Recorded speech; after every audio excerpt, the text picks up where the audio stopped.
Hey, hello. Thanks for joining us today for the final planning meeting for EarthX 2021. EarthX, if you've ever wondered, EarthX stands for Emergency All Sector Response to a Transnational Hazard Exercise. It's sponsored by the Electric Infrastructure Security Council. My name is John Heltzel. I am the Director for Resilience Planning for the Council, and it's my pleasure to welcome you to this final presentation of our planning series. I hope today that we will answer all your questions, but if not, please feel free to use the questions box that's part of the GoToWebinar system. And my partner in this effort, Mr. Ranger Dorn, is out there and he will do his best to answer questions. And of course, you know, you can always email us at EarthX, and we'll talk about that coming up. So let's jump into this. We've got quite a bit of material to move through today. But again, thank you for joining us. Thanks for your interest in EarthX. EarthX is the world's largest cross-sector resilience exercise in the world. So lots of different moving parts and pieces, and we're happy to share all this information with you today. So much like we did last time, and even after the last session, I got additional questions that I thought would be just a good thing to kick off the answer for everybody who maybe this may be your first planning session with us, or it might be your third. I know a number of people have played off what will be all 5 years of our exercise, and we greatly appreciate your input and your support. So what is EarthX? Well, I kind of told you that just a second ago. EarthX is a free exercise designed to test cross-sector resilience plans and efforts. It is facilitated locally, and we'll talk a little bit about that. But it is a large exercise, internationally scoped, that pushes on each year. The theme changes for what we're pressing on, but everything is around a black sky event, and we'll talk a little bit about that going forward. But EarthX is a very large free exercise that's available for play from 1 September through 31 October. So why should you play EarthX? Well, I think in the next 45 minutes or so, we'll give you lots of reasons to play EarthX, but the bottom line for why people should play EarthX is to get ready, to be prepared, to make sure you've done everything you possibly can, that you, your family, your community, and your organization, whether that's private sector or public sector, is able to survive and to become part of the solution. EarthX is a great opportunity that just gives you a chance to stop and think through the myriad number of things that we need to be prepared to do if we're faced with a true black sky event. So always a question, what does it cost to play EarthX? You can't find a more cost-effective exercise in the world. EarthX is free one more time this year. So this is 5 years running. We've been able to offer this exercise because of our great foundation partners. There's no cost to participate in any of the training materials that we will be presenting or making available to you, or to play the exercise. So for those of you all that are trying to run a preparedness program on a string budget, this is a great tool to put into your toolkit. What can you expect? Well, with EarthX, you can expect a very dynamic exercise that's going to make you really think about the events as they unfold. You'll be challenged. Depending on your level of preparedness, we may get you into some things you're really not comfortable with. Or if you're extremely well prepared, we're going to give you some things to double check and make sure that you've got all the I's dotted and the T's crossed. But as we've talked about in the past, for people that are just beginning their preparedness journey, what a great place to start thinking about these issues. And we will present them to you in a way that will be very compelling. A question that came out of last year's exercise is EarthX right for my organization or my family? My candid answer to this is yes.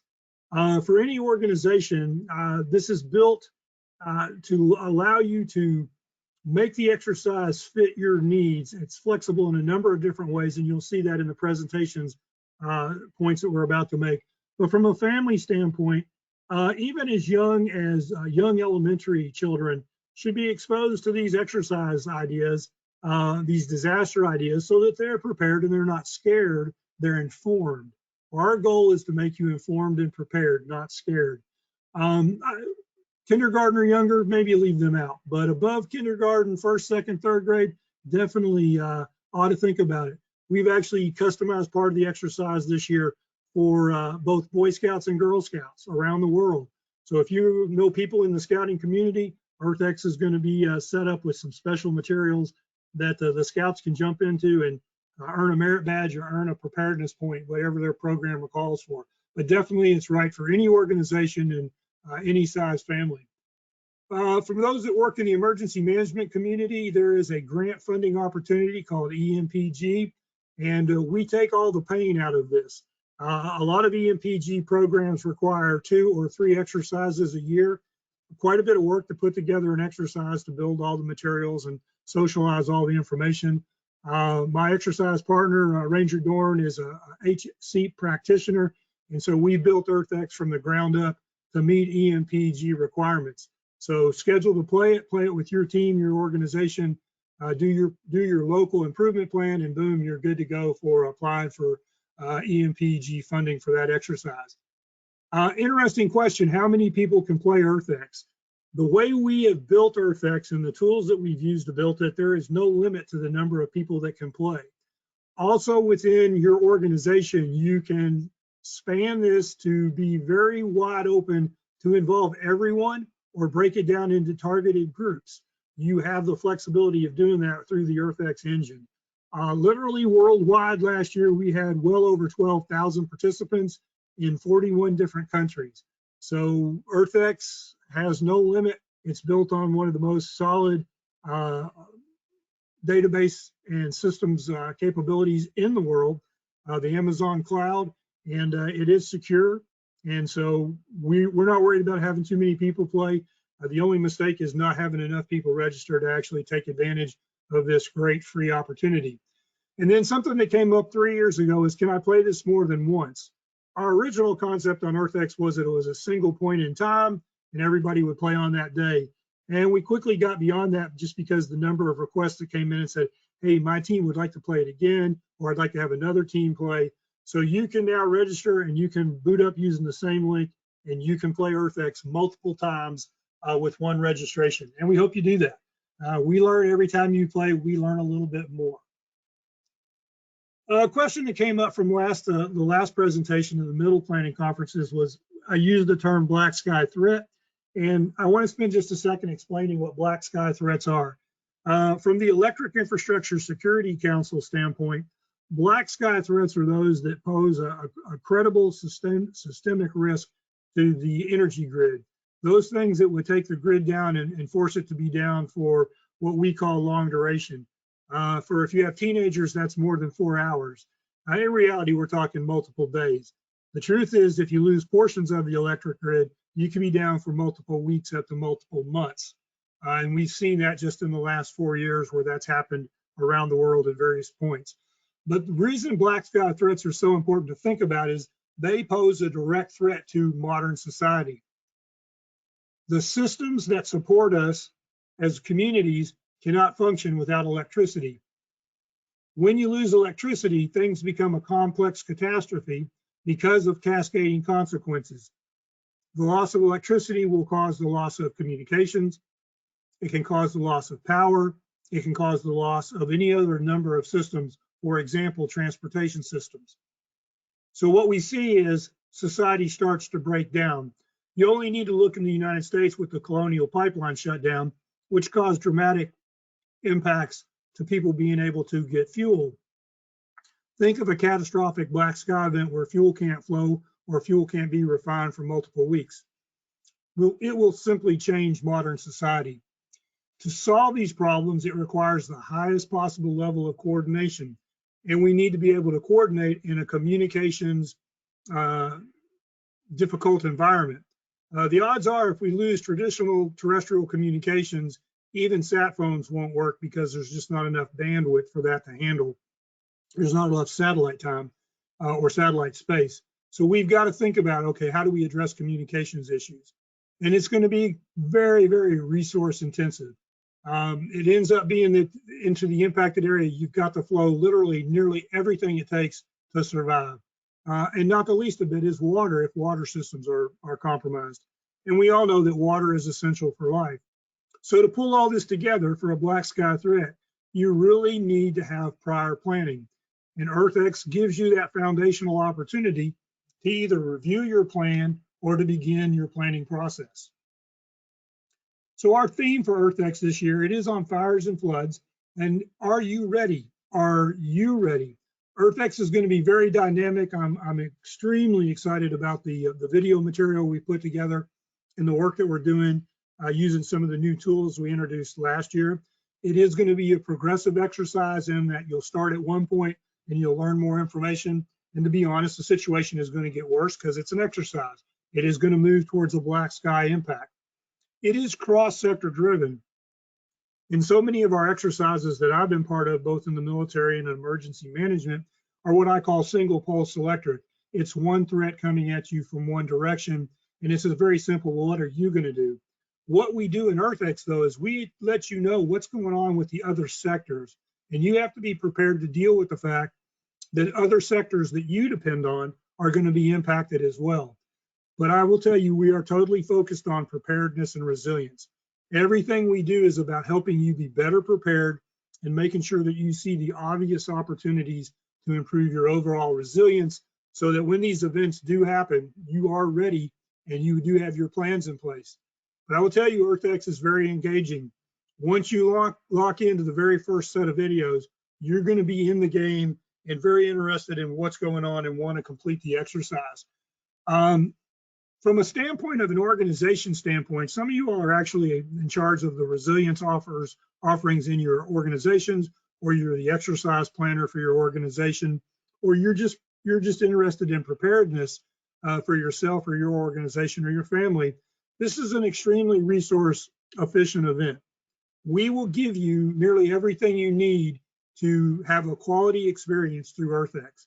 We will send you electronic materials to get yourself ready. We will do online training events, and virtually all the cost is if you have an internet connection, it's the device that you're using.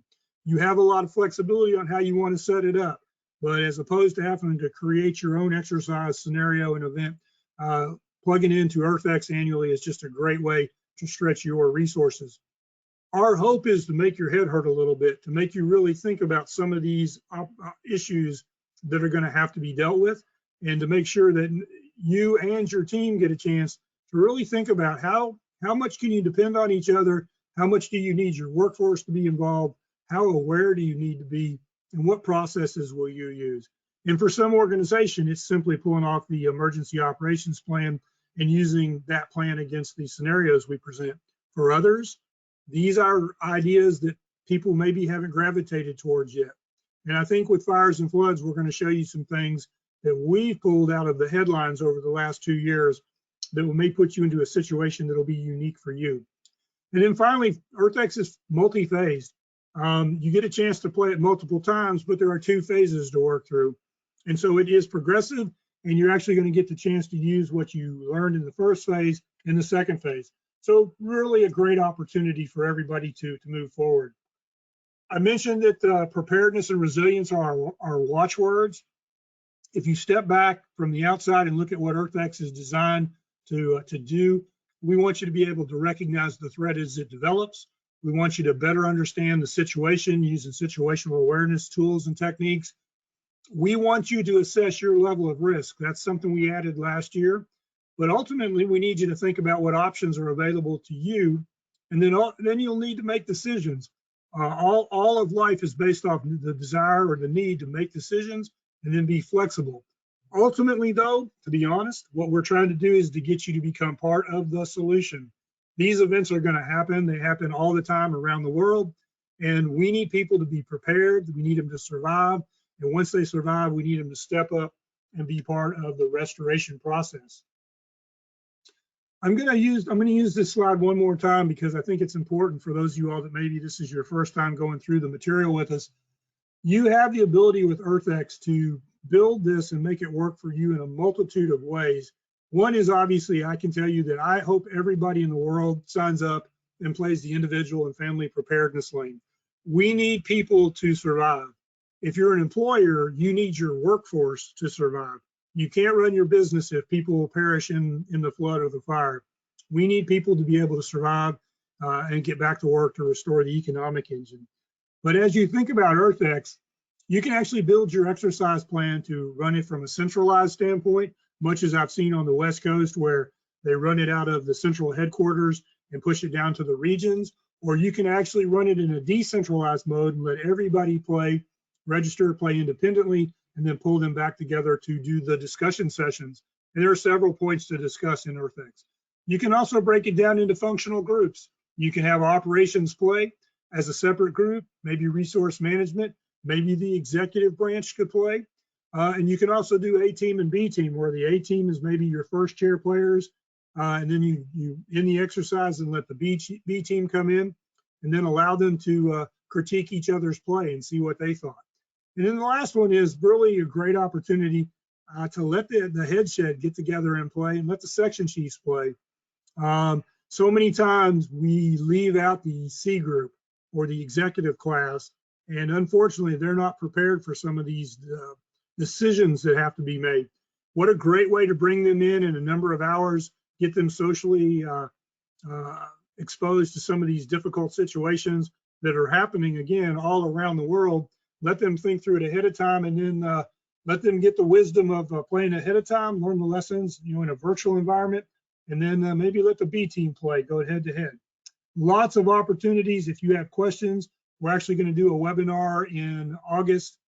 I think it's August, it may be July, where we will talk about how you can facilitate EarthX. So I'm going to get into some of the more explicit things about the exercise now. That was all kind of a precursor about what the exercise holistically is.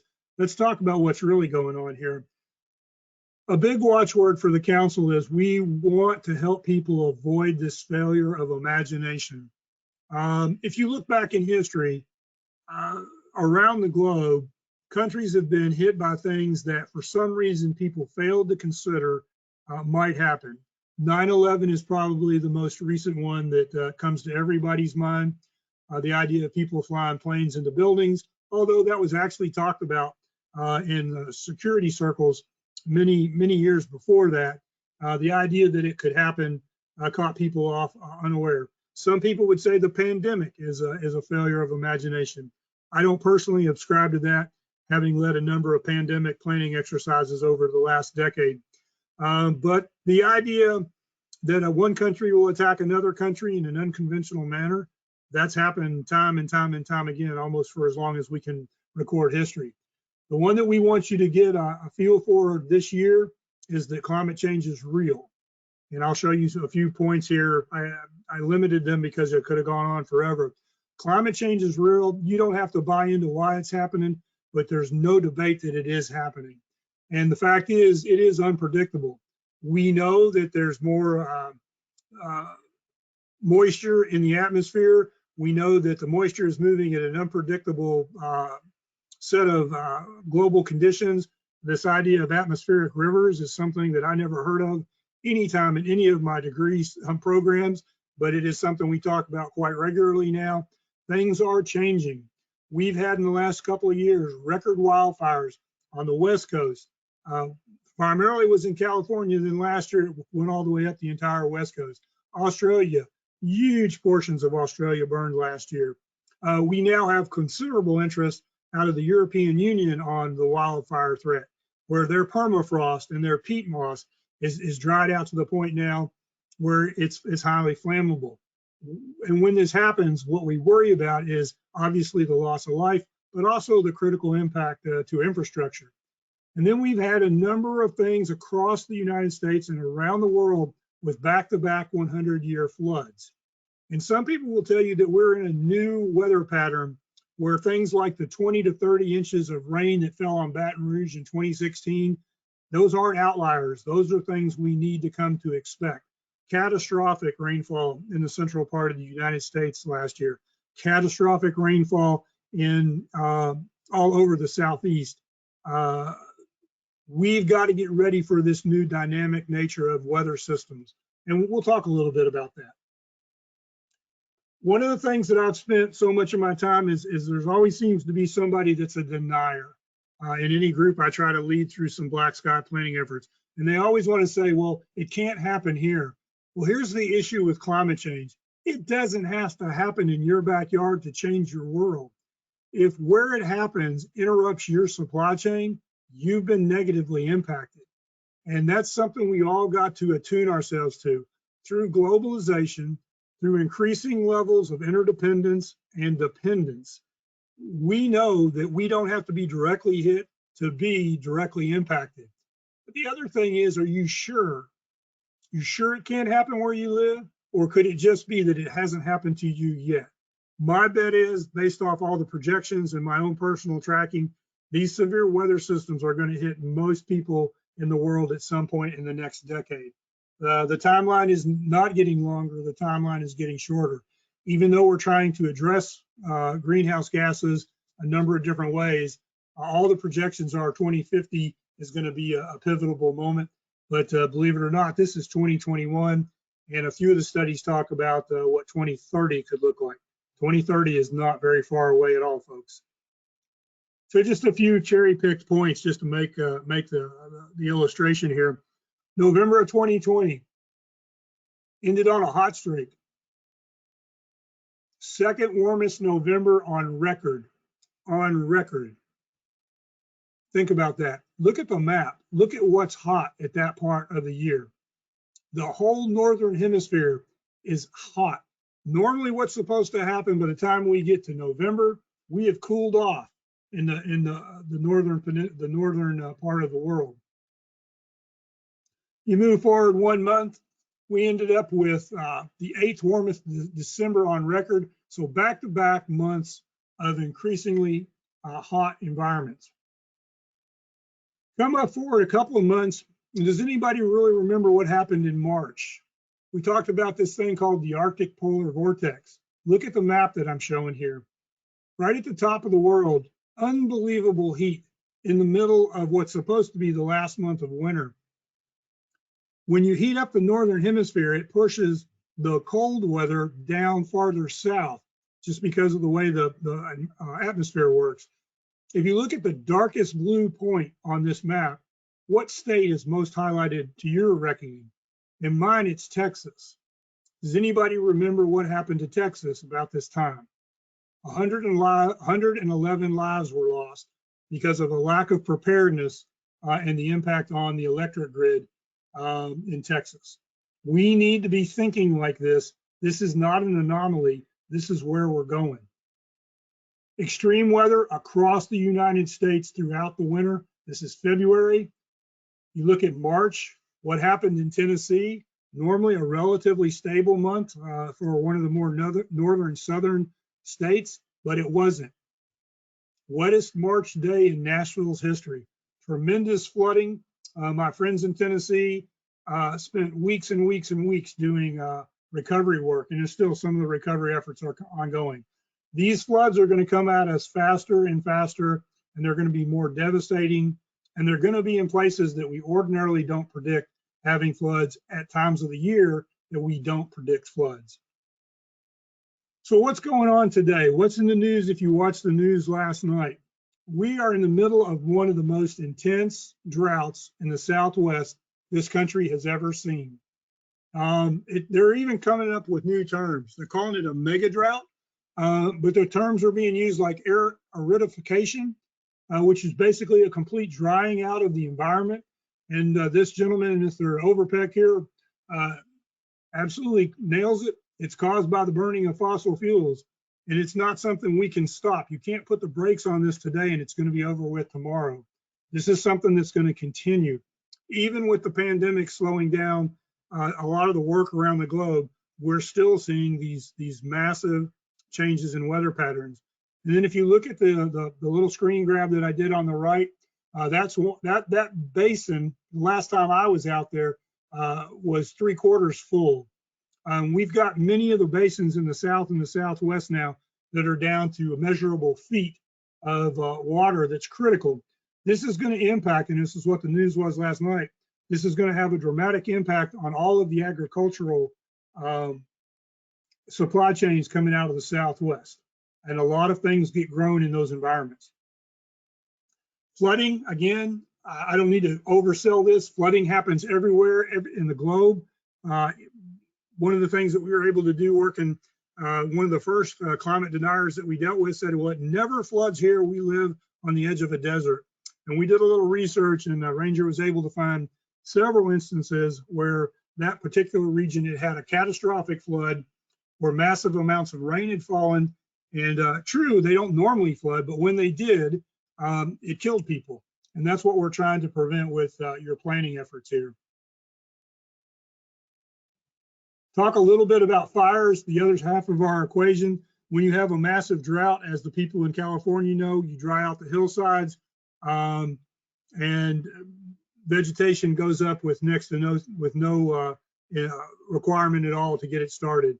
And once you get one of these fires going in an area that's had back-to-back years of droughts, they're very hard to put out. The other thing that is going on is we are building into these environments in a way that we never really thought about in the first half of the last century. And we now have people living in environments surrounded by fuel. And what you end up with is a tremendous loss of infrastructure and the potential for a tremendous loss of life. And we've got some great opportunities for you to learn more about fire.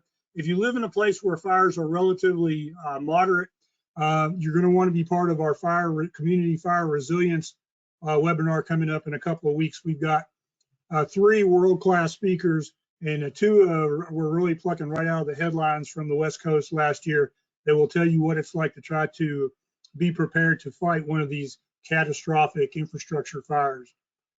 So just a few points, and I'm not going to read these slides to you, but obviously you can see here we're in the billions of dollars of magnitude. That number is probably understated a little bit. The number of disasters worldwide is at a scale that we've hardly ever seen. And what's going on is, I didn't do over time, but the incline over the last decade is pretty much a right angle going up from disaster to disaster. And then you can say, well, we've lost over 600,000 people to COVID, and we're only talking about 8,100. The problem with COVID is we're doing all we can to fight COVID, but most of the people that die from these natural disasters, with the right level of preparedness, alert, and warning, a lot of these people could have been saved. And if you lose 100 people out of your community, it is a catastrophic impact. So what I'd like to leave you with is this, on this point, is the threat is real. We can debate what caused it, but we can't debate that it is real. And the fact is, it is now. It's happening in the Southwest. It's going to happen in the Southeast.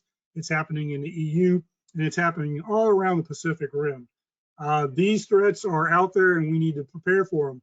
What you need to think about is those 3 questions. Are you ready as an individual? Is your family prepared? And then is your organization ready to do the kind of things and put the right kind of plans in place, do the right kind of resilience measures? And then we're going to hammer on 2 pieces in EarthX this year that we think give you all a chance to really think your way through. Do you know how and when to evacuate? Some of the lessons learned both out of the Southeast and the Southwest is when the evacuation order was given, people that knew what to do, knew when to act, knew how to act, survived. A significant number of people did not, especially out of the fire scenarios, where the fire moved much more quickly than people thought, and they perished trying to get out. And then the last piece is, again, we need you to survive to be part of the restoration, and we need you to understand your role in restoration, both for your family and your community, but also your business, so that your business can come back. So there are a number of cascading consequences that are listed here. I'm only going to cherry pick a couple of them. In EarthX, these are the kind of things that we will expose you to, but you should expect a power outage. You should expect cross-sector injects that are going to push you. I can assure you there's no way we're going to lose the emphasis from COVID and the pandemic on the supply chain.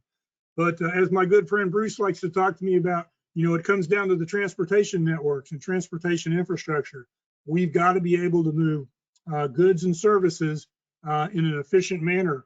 And when you lose power, sometimes that transportation mechanism is difficult. We need to make sure that our communities are ready, and we know how we're going to communicate when we lose traditional terrestrial comm. And then we need to think about the duration of the time that we're talking about here. And ultimately, this comes down to an economic impact. All communities require a tax base to survive. And even if you've got recovery funding, if you don't have people that are living there, then it's really difficult to recover. So just a few things, and again, you will all get copies of these slides, and we are recording this, so if you wanted to listen to it again for some reason, I can't imagine wanting to listen to my voice twice, but if you did, you'll be able to. We'll send you out the link. A few things on climate change driven and how they apply to EarthX. We're going to make you go through a process to actually start fine-tuning your situational awareness. And that's kind of learning how to listen with your ears wide open and then to make sense out of what you're hearing. So that is one of the components that we've built in. We mentioned evacuation planning. We've mentioned this advanced resource management. How are you going to bring resources in? What kind of resources are you going to need? All that pins around mutual aid and EMAC. If those are new terms, look forward to some of the materials we're going to send out to you. Our user guide has background material on all of this information, and Ranger does a great job making sure that it's easy to reach and easy to understand. But we're going to ask you to really give some time with your team to look forward and think about the solutions that need to be in place. And then ultimately, if you boil everything we do down in the business world, this is all about continuity and contingency planning so that you know that you can survive, how you're going to maintain operations and move forward. And then I've mentioned restoration at least twice, and I'll probably mention it 2 more times. A few things about EarthX itself. We model this on real world events. This isn't one of those exercises where you're going to get something goofy thrown at you. Real world challenges, real world opportunities. These will be direct regional scenarios. While we will talk about events around the world, we will put this in your own backyard in a way that makes sense to you. The injects will unfold over 2 phases, fires and floods.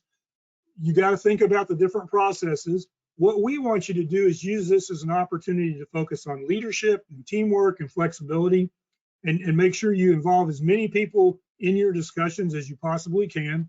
But we're going to give you some specific things to try to solve, and then we're going to ask you for your solutions. What did you think? Very simple. We don't ask you to write large paragraphs or write a dissertation, but we do want to know what you think, because if you can jot it down in a few bullet points, that means that you gave it due diligence and actually thought about the scenario as it was presented. One of the coolest things about EarthX is we're not going to read this thing to you. We kick it off with state-of-the-art video. We move it forward with really great video play at multiple points. And this year we've introduced a new level of gamesmanship into it that I think is going to be very engaging. But we do it all through a state-of-the-art tool called the Battle Rhythm Manager. Very simple to use. I know the first year we rolled it out, people were worried, could I make the app work? And we've literally had no comments about the app. And then last year we modernized it and moved it up to the Amazon cloud. So the tool is there, and I think you'll enjoy playing the exercise using it. Some of our design, I just mentioned this, it is all delivered through the web, so you got to have internet access. We use the Battle Rhythm Manager. It's a tool that was built with DHS funding, and then the EIS Council and G&H International have modernized it over the last couple of years. The really neat thing about it is it supports multiple lanes of play across multiple phases. So literally, we kick this exercise off at 0001 in the middle of the Pacific on the 1st of September, so that the people in Australia can begin play when they want to. And we have had hundreds, closing in on thousands of people in the application at the same time playing. It's kind of cool to be on our side of it. We can see people when they log in, and we don't monitor what you're doing, but we can see how many people are in. And the tool is very bulletproof so far. This used to be a foot stomp question. I think I took it out for this iteration. You get to pick your own start and end times for EarthX. We don't tell you when to play. We give you the window, 1 September to 31 October. You pick a time and date that works for you. If you want to start at an odd time, just schedule it however you want to. And you have the flexibility to start and stop and your play as you need to, and you can schedule it on multiple days. Whatever you want to do, we've worked to make this as flexible a tool for your use as possible, given the fact that we still have to use the internet. But beyond that, whatever works for you, I think we've managed a way to open it up. And I've mentioned this before, and I'll probably mention it again. We really want everybody to register, play the individual and family, but then also register to play as an organization. And when you register, let us know how many people are going to be playing in your organization. We have had as many as 150 people play, where some of our state emergency operations centers have used this as one of their focus exercise events. It's a great way to get a staff up and running and thinking and talking. And so 150 people have been playing at one time in one location. That opportunity is there, and I strongly recommend doing that, or doing it multiple times with subgroups. The play, just a few points. It is self-facilitated. We don't try to step into your shoes and facilitate your play. We do train your facilitator. We give them some ideas and some tools to use. We also don't do an assessment. You do your own assessment. We write up a report for our use. But if you need an assessment for maybe grant requirements or just your own improvement plan, that's 100% on you. And we don't ask for it. If you want to send it to us, that'd be great. You do register to play online, obviously. So we send out the link, and I've got the link in this document. Registration is open now if you have the link. Our website, just talked to one of our great partners, Dick Bartlett, who said, the link on the web page is not updated yet. And it's not because we're modernizing our whole website. We will be up on the website in 1 July, but the link to register is available through this PowerPoint presentation, and you can register now. And I encourage you to do it, so you'll be in the know for all the information as it drops. You get to self-identify for the functional areas and the lanes, and I'll talk about that more.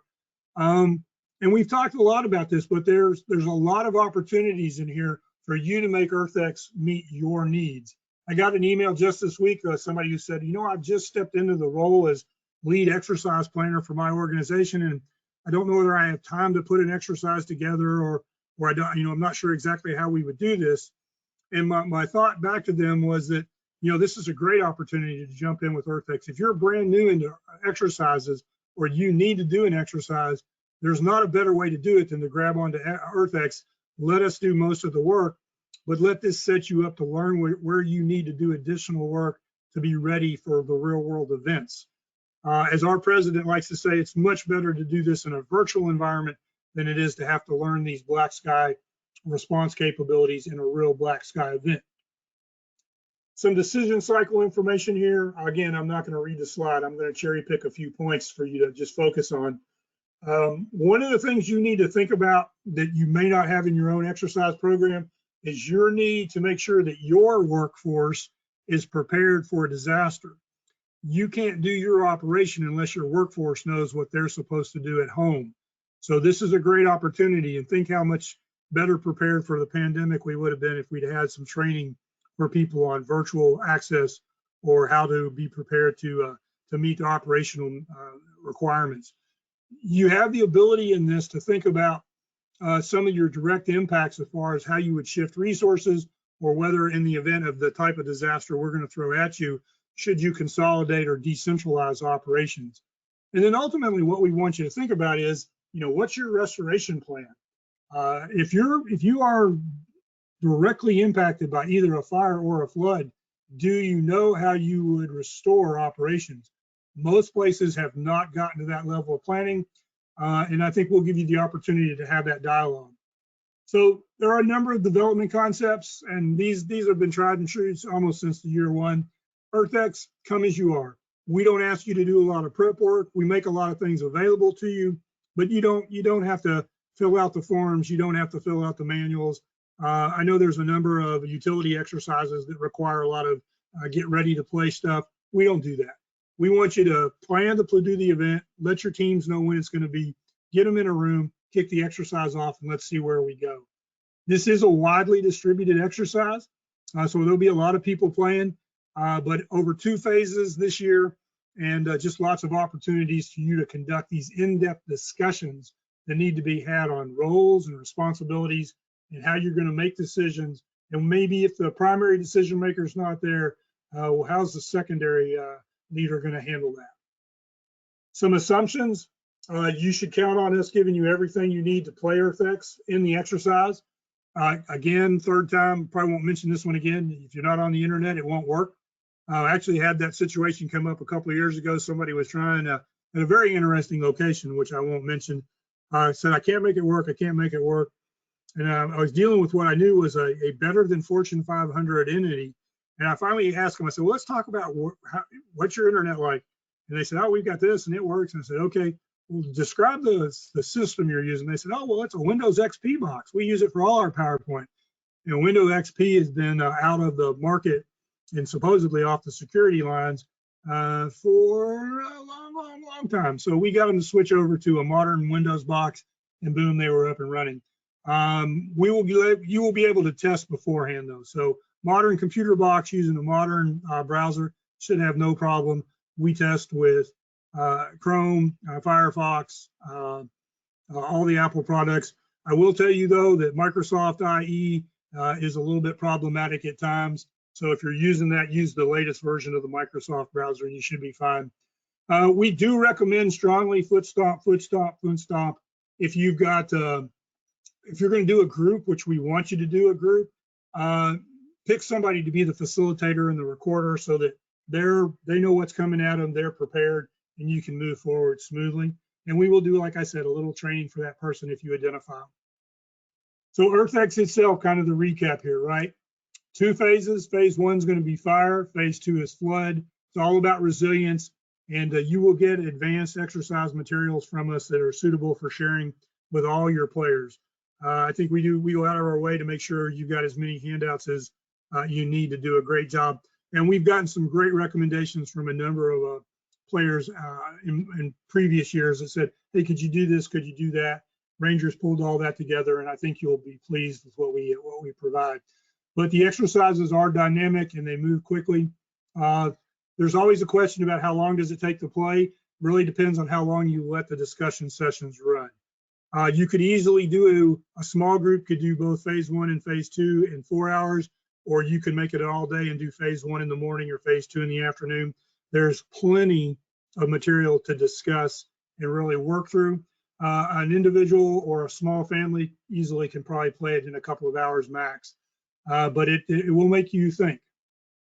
So a few things on this. This is a black sky scenario. You will get lane specific information, and we'll talk about that coming up. We do ask you to work through it top to bottom, which is the way the Battle Rhythm Manager presents it. And then ultimately, we want you to give us your responses. We want to know what you think. So it's not a matter of just clicking next.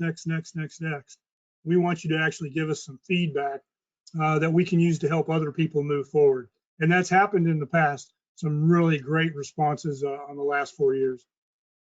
Some learning objectives here. Obviously, coming from a military background, we always do kind of terminal learning objectives. We're after you having the ability to develop situational awareness and understand what it is that needs to happen to protect your business and your mission. Understanding interdependencies, understanding this year evacuation and preparedness, how you do course of action development, and then understanding those critical missions that are important to your business and how you're going to make decisions. From a resilience standpoint, we're trying to move you out of your comfort zone, all the way past the fear zone and the learning zone and get you into the growth zone. So we'll probably leave you firmly situated in the learning zone, and it'll be up to you to move with your after action and internal improvement programs to get into that growth zone. But I can tell you the things that we've written into EarthX are unique. You probably won't find these drivers in other exercises this year, and it should help you make your organization as prepared as possible. A couple of other points just to hammer on this.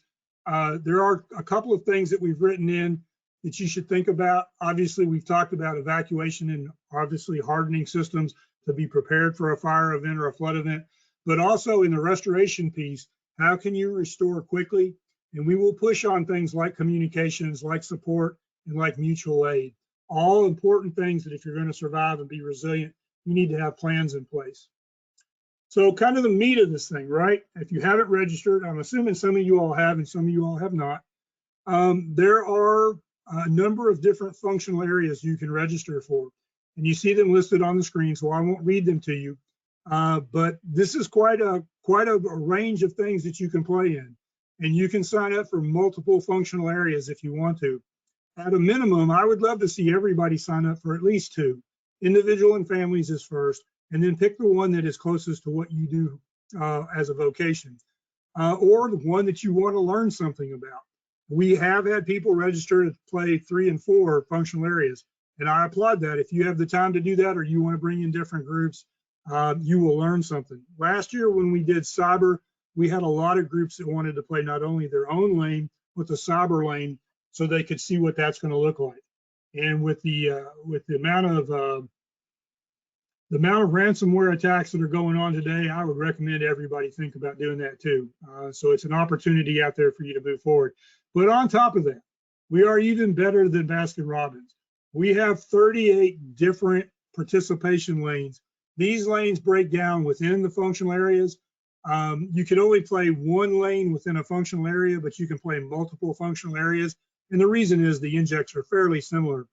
But we're in the process now of customizing over 900 injects that are uniquely customized to take advantage of not only the EarthX scenario, but the functional area implications, and specifically the lanes that you pick to play in.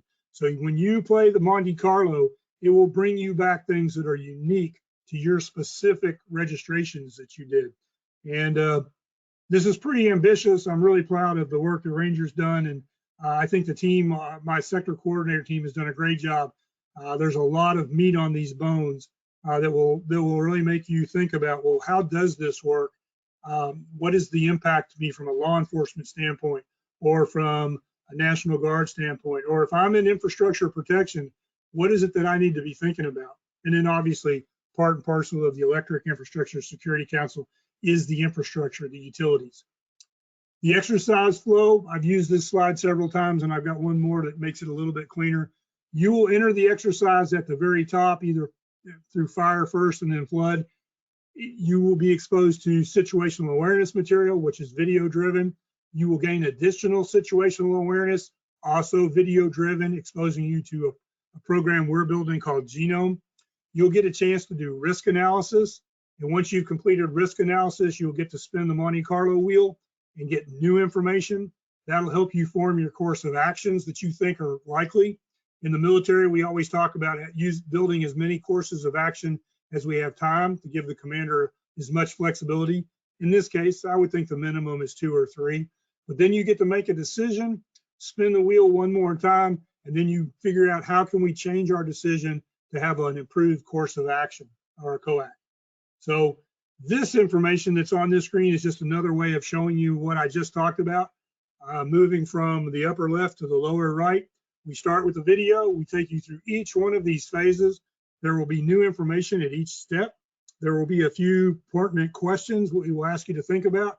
And we embed into our application a significant number of links that will take you to more information. If you don't understand a specific item or a specific function, click on the link, it'll take you out, it'll drop you into a location in which will get you all kinds of additional material, things that you may want to highlight and save for future use.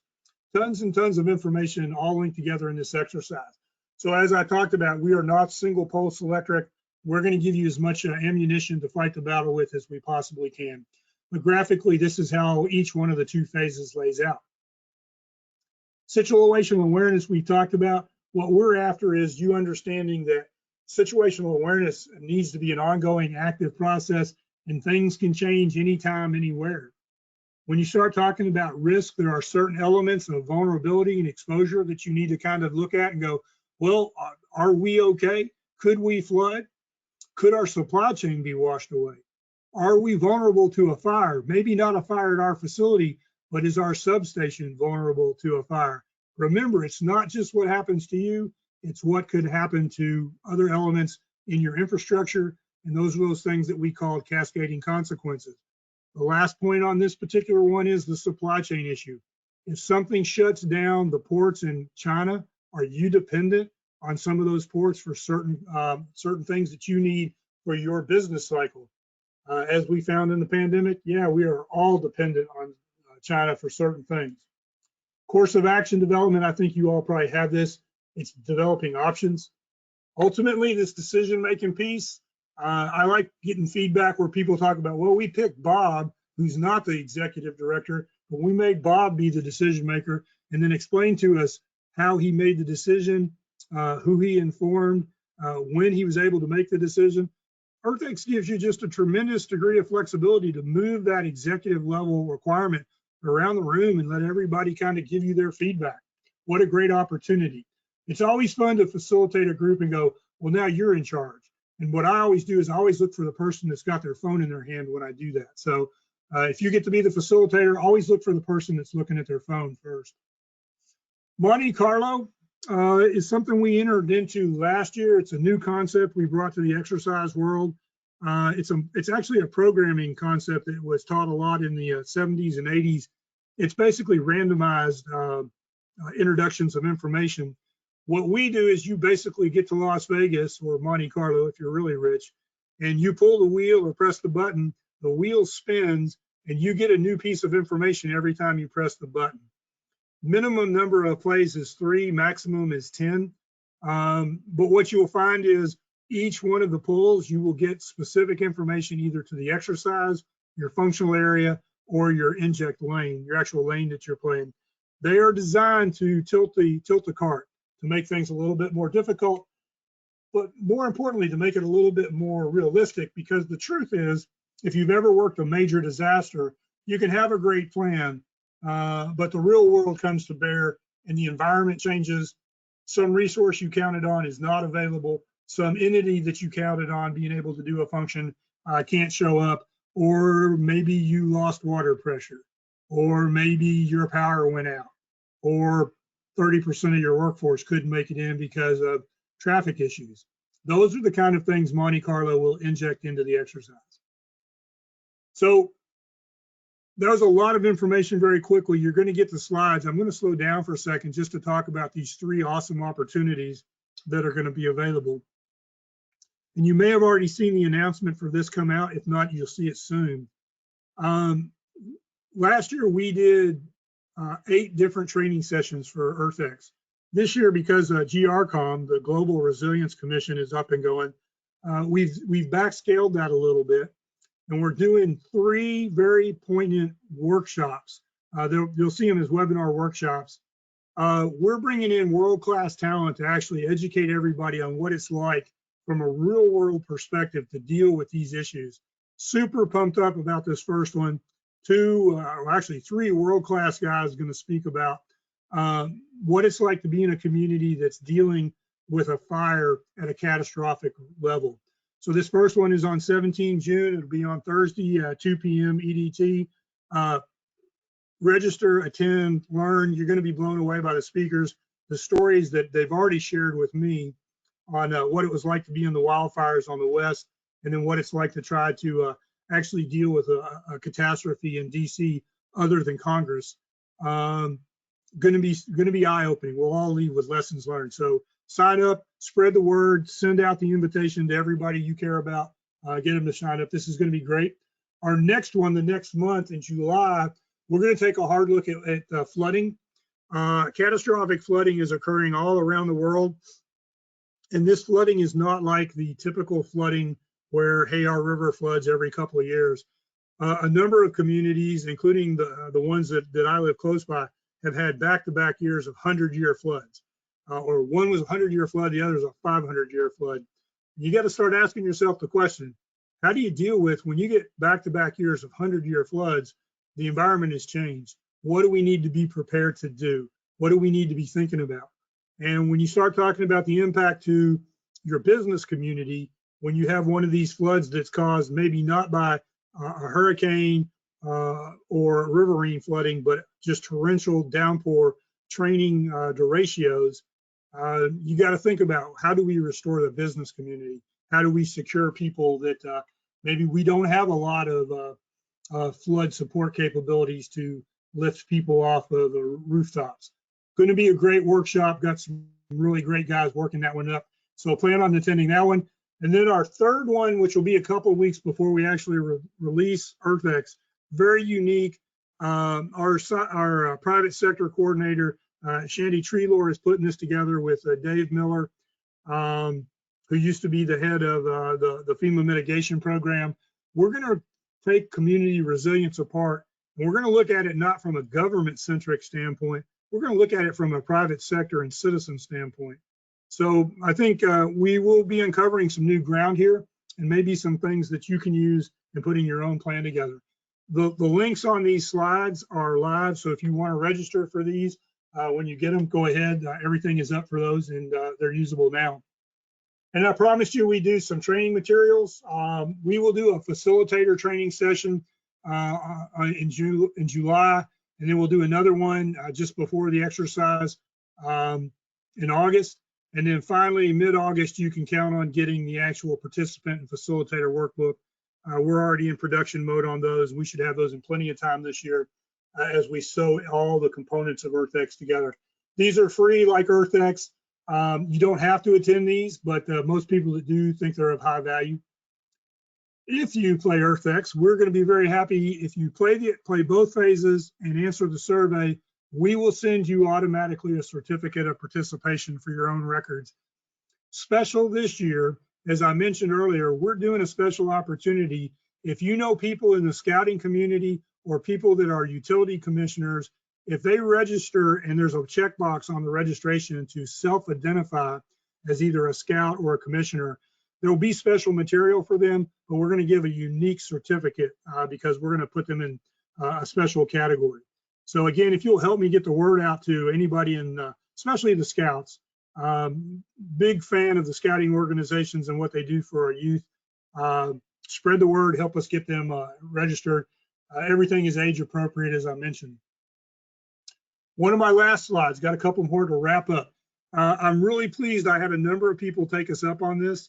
If you're representing a group that you think would benefit from getting a customized presentation of EarthX, send me an email and I will do whatever it takes to get you that presentation. I am coordinating, just before this call, I did a coordination with Canada to get a date on the schedule for them. We're doing one for San Diego for InfraGard. We're doing one for Hawaii and Guam. We've got a couple of other business communities that have reached out to us. If this sounds good to you, if you think doing a specific one for your organization, I've got a great individual helping me with the Civil Air Patrol. We'll be happy to put one together. We'll keep it short. Not everybody has an hour to spend on these, but we'll make sure they see the opportunity that we think EarthX is. So wrapping up here, this is the EarthX registration link that's hot. So you'll have it in your packet. The thing I would ask you to do is help us get the word out. My personal belief is every single person needs to play the individual and family lane. You probably picked that up from my comments, but I would love to see a lot more organizations take advantage of this opportunity. It is free, it is flexible. You can do it when you want to do it. You can do it on evenings. I don't know how much easier we could make it to get in and use the tool. The only thing I'm ever disappointed in is people didn't get a chance, they didn't hear about it. I always have people tell me afterwards, oh, I heard about it later. Get the word out. You guys are the key to that. We're pushing on all cylinders, but to send it to your networks and let people know it's out there. Big opportunity here. We're turning, you heard me mention the Global Resilience Commission. This is a new thing the council started with a number of our partners. We're doing a pivot from our first half of the year. In June, we're going into a series called the Green Grid Security Series.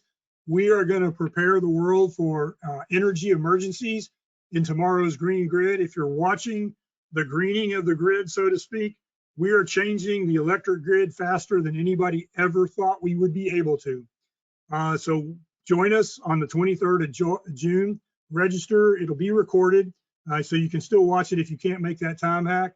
But we've got 3 world-class speakers that are going to talk about everything that is going to impact the grid, from the need and the desire to go green, to the impact to the black start capabilities that have to be capable, to what the international constraints are going to be, and how we can facilitate this.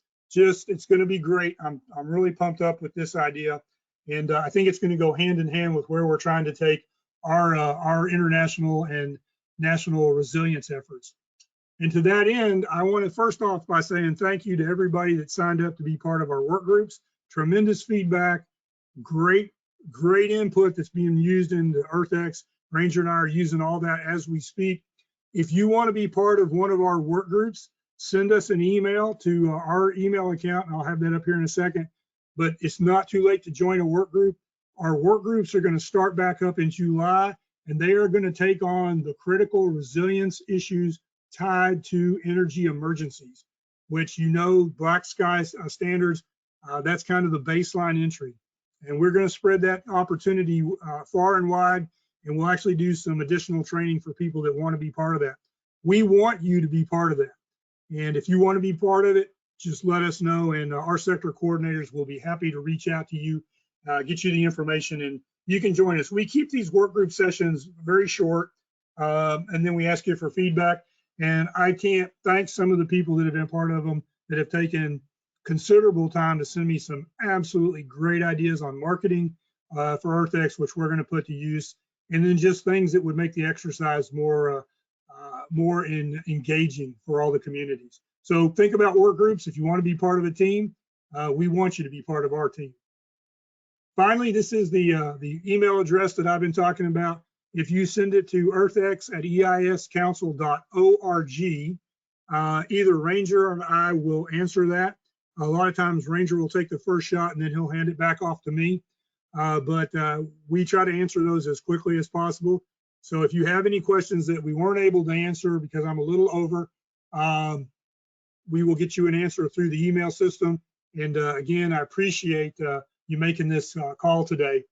So one more time, EarthX 2021, Fires and Flood. There's the registration link. It'll go online, as I said, sometime in the middle, on the 1st of September, sometime in the middle of the Pacific, and then we'll close it down on the West Coast on 31 October. We're going to end it on Halloween, and I think this year we really are going to end it on Halloween. Last year, Ranger twisted my arm and I kept it up for a couple more months. This year, I don't know that we're going to be able to do that or not. We want to turn it into standalone exercises, if you're wondering why. So thank you all. Thanks so much. Thanks for being part of the team. Help us get the word out. Look forward to your questions and your support. And you should consider yourself part of your team. I always address my emails to my EarthX team, and that's how I view you all. So thanks again for your time today, and be safe, and we'll talk to you soon. Thank you all.